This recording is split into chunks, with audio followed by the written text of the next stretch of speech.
what better challenge than playing the reigning Super Bowl champion? I love beating everybody. Doesn't matter who it is. Show me something tonight. Did he catch it? He did. He scored. One thing about the two of us, we've always found ways to win. The moment can't be too big if you built for this. What you gonna do with your moment right now? As promised, Jeremy Fowler is back. So too is last year's Super Bowl rematch. It's the Chiefs. It's the Eagles. The Chiefs trying to avoid an 0-2 start. What are you hearing about their game plan without Xavier Worthy? Gee, Xavier Worthy made some progress this week. He almost got back in the lineup, but they're going to play it safe. He's doubtful for this game. So they're going to go with some old reliable options. Hollywood Brown, Juju Smith-Schuster, and then the newbie Tyquan Thornton that they acquired this offseason will play a role. He could be a deep threat for Patrick Mahomes. The Chiefs do feel like they can make some progress despite being depleted at receiver, because the Eagles have been sort of shuffling around that cornerback 2 spot with the Dory Jackson, the journeyman, going to get the start again.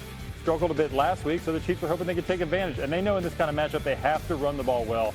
So Isaiah Pacheco is going to have to be a factor. Also from the Eagles side, watch for A.J. Brown. Only one target last week. Yeah, 8 yards. They are hoping to get him more involved. It's got to be organic. They're not going to force feed him, but those easy slant routes that he can get 8 to 10 yards on, they're going to try to get him involved. If there was ever a time to have home field advantage on your side, it is for the Chiefs at Arrowhead because they are many men down. In the NFC, Giants still rocking with Russell Wilson at QB1. Yeah. How soon could we see Jackson Dart under center? Well, the Giants are trying to stick to their plan here. They got the veteran Russell Wilson. They're trying not to make a rash decision here. They're hoping that Wilson and the offense plays well. Impression this preseason to the point where he's been a factor. The noise is only going to get louder. Correct. We know that, especially if they don't Dart package. The Giants have shown that even throughout camp. They'd have a drive where Russell Wilson's leading the drive, then Dart will come in, maybe around the red zone at the goal line. So could be a factor where they maybe try to get him in the game. Dallas is at least prepared for that, but they've mostly prepared for Russell Wilson. Yeah, it's first-round draft capital, and everybody knows that the fans and the media in New York are relaxed, they're calm, they're welcoming, they're understanding. No big deal at all. Jeremy Fowler with the latest this morning. So their backup quarterback is Brock Purdy will not play against the Saints. It's a left shoulder injury along with some toes not feeling great. That means Mac Jones is going to get the start tomorrow and potentially beyond week 2.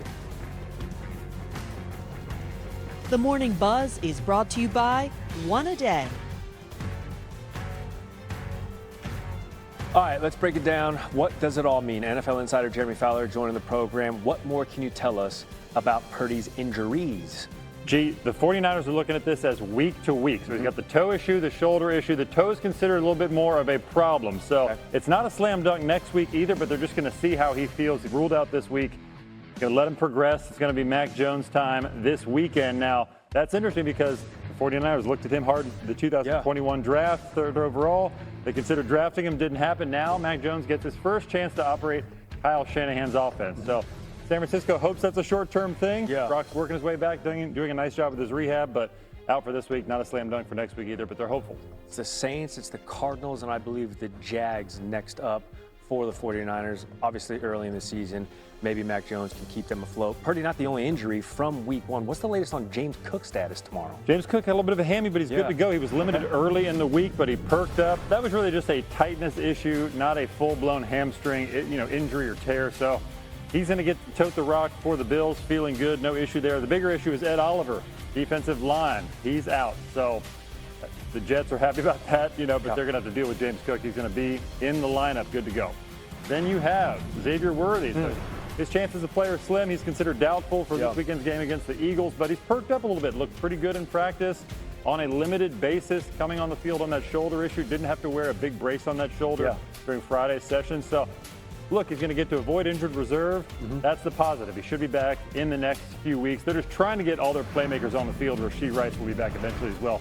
And you got Jalen Waddle. So he was a little banged up earlier in the week, but he is good to go. Head coach Mike McDaniel confirmed that Waddle will be in the lineup. They're trying to get Tyreek Hill and Waddle going now. Ugly game against the Colts last week, but Waddle's really a guy who developed a lot of chemistry over the years of Tua Tagovailoa, but especially this camp. They were really cooking before they started to struggle in week 1, so they're hoping that Waddle gets back on it. He is healthy, good to go. A get-right game against the Patriots. The Patriots, a team that Waddle had 8 catches, 100. That got to Patrick Mahomes time and time again, despite 0 blitzes. The Eagles sacked Mahomes a career-high 6 times. Worth noting, 4.5 of those came from Josh Sweat and Milton Williams. They are no longer with the team. All right, Swagoo, it got ugly real fast in that Super Bowl. What does Kansas City need to focus on in the rematch? Physicality. I've been beating this dead horse all week. The run game for Kansas City makes a difference for them, and they've prided themselves, as much as we talk about Patrick Mahomes and these pass catchers, on being a physical football team. Trey Smith is one of the most physical dominating guards in the league, which is why he's paid like that. So I would like to see Pacheco and Kareem Hunt and this run game start to help facilitate some things so Patrick Mahomes in this passing game can be explosive. They're missing wide receivers. They're missing a lot of their weapons on the outside. We expect that to get better as the season goes along, but you got to find a way to figure out how to run the football as the Kansas City Chiefs, because in history, it has helped them tremendously when it comes to their offense, and if it's stagnant, they can still be dominant. And what about on the other side of the ball, RC? I mean, this defense gave up 40 points to the Eagles in the Super Bowl. Yeah, the defense gave up 40 points to the Eagles, but I also want to talk about what we saw week 1 without Justin Reed on the back end. We know that Steve Spagnuolo loves to bring pressure. Here we're going to see the pressure, and now Keenan Allen's going to be matched up one-on-one with Brian Cook on the back end. Look at all this space that he has in this zero coverage with the blitz. We get a tear route, a clear route on the outside. Watched him make him miss, get up the field, and get the first down. And here, this play to Quentin Johnston was one of the biggest plays of the entire game. You're going to get the motion by Ladd McConkey. You see Tranquil walking up into the line of scrimmage, so they know that it's zero coverage as the safety from the backside, Jayden Hicks, comes over. Look at his body position. He's trying to shield him from getting to the open side of the field. His hip is locked. He can't get around, and now Johnston gets into the end zone. They had to try to create pressure, but in doing that, I felt like they weren't tied in well on the back end, and that could be something that the Eagles exploit because they know they're going to try to get pressure on Jalen Hurts. Yeah, I mean, right. This is my exact note for the defense. I know Steve Spagnuolo is going to send pressure, in part because the 4-man rush for Kansas City isn't getting it done. In part because Jalen Hurts, while he was better against the blitz last year by a great deal, it is still the right way to attack him. You saw that week 1 a bit with Dallas. So knowing he's going to send pressure, my one note was just, okay, what happens on the back end? Can they cut down on the miscommunications? Can they anticipate where Hurts' outlets are in this game? Whether it's A.J. Brown, Devontae Smith underneath, or even Saquon as a check down option. Because what we saw from the Chiefs defense in week 1, I will say, was far more concerning to me than the Chiefs offense. The Chiefs offense is going to get better. They're going to get players back, but this is the defense, and they must play significantly better, particularly in communicating on the back end than we saw that first week. You know, y'all are making me feel real bad about my pick. I mean, which is crazy. I'm the only one who picked the Chiefs because they've never lost 3 straight games under Patrick Mahomes.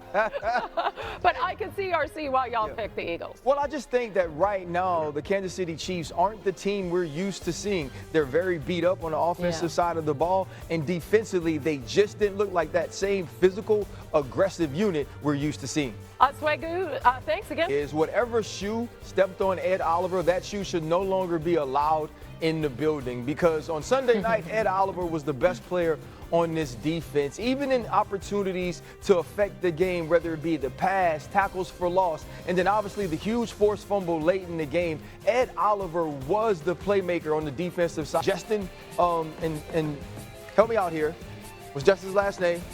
Justin Fields. There we go. I had a brain fart. I'm talking to you. I wasn't making up a different Justin. I'm talking about Justin Fields. I had a brain fart. But I'm not saying that Justin Fields and Breece Hall are Lamar Jackson and Derrick Henry, but they're kind of like Derrick Henry and Lamar Jackson-ish. Right. So you need a guy like Ed Oliver, who showed how big of a piece he was to this defense, to be out there to make some plays.